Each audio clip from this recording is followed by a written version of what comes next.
Hello everyone, my name is Strife Hiraeth and welcome back to my book reviews. Today I will be reviewing the third book in Raymond E. Feist's Riftwar saga titled Silverthorn. Silverthorn comes in at about 350 pages, so it is on par with the other two books in the series. Silverthorn was published in 1985, a few years after the original, and it really shows in the author's increase in detail, characterization, and fleshing out of both the world and the characters he has created for this world.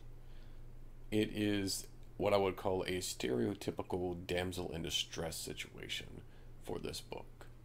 The title, Silverthorn, refers to the plant that must be found in order to cure a deadly attack made against a person who is in this book. I will not reveal who, as I want to be a little bit light on spoilers, since this is the third book in the series, and if you have watched this video, you most likely have read the other two, and I know I would not enjoy any spoilers for that. But the main protagonist in this book will again be Prince Arutha, who I find to be probably my third favorite character overall that the author has written. The first favorite character of mine and a few people that I've discussed this book with is Jimmy the Hand, who is a thief that you meet in a previous book, who in this book becomes a little bit more than that, as they are often likely to do in books such as this. So you get to meet Jimmy the Hand and increase your knowledge of him and follow his adventures, and he kind of becomes a secondary protagonist in the book. The original protagonist for the series, Pug, you do eventually get to meet again, though it is for short periods, and his is more of a B or C storyline that seems like it will pay off farther along in the series. Pug goes back to the world of Kellowan to beseech the aid of the magic users over there, and as you can imagine, it does not go so well or as planned. But again, back to Arutha, the protagonist. He has to find this mystical herb, Silverthorn, to cure the poison, and you get to journey along with him and a few others to the area known as the Northlands. The Northlands have been referred to as the main home for the goblins, the Moradel, and other creatures who are a little bit on the unsavory side. You get to journey up to the Northlands, and you actually get to find out a little bit more about the Moradel. You get to find out about their goals, their ambitions, maybe a little bit behind the driving force of what they are doing, a little bit farther along down the dark path.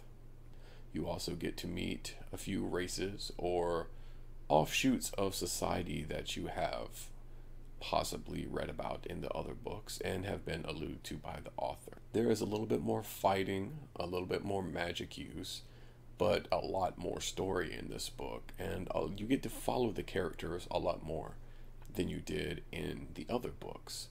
The amount of time skipping in this book is not as rough, I would say. While it does appear, it is shorter gaps and a little bit less of, well, in X amount of time I could have done this or this should have happened. It almost feels like a natural amount of time that would pass for things, and in those time periods there wouldn't be a great need for character development or plot advancement. So far in the series, Silverthorn has definitely become my favorite overall.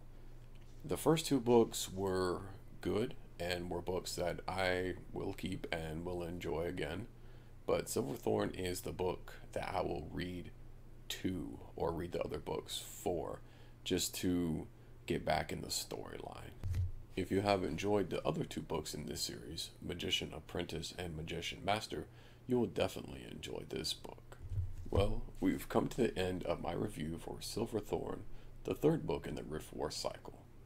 My next book review will be the last book in the Riftwar cycle, entitled A Darkness in Sethanon.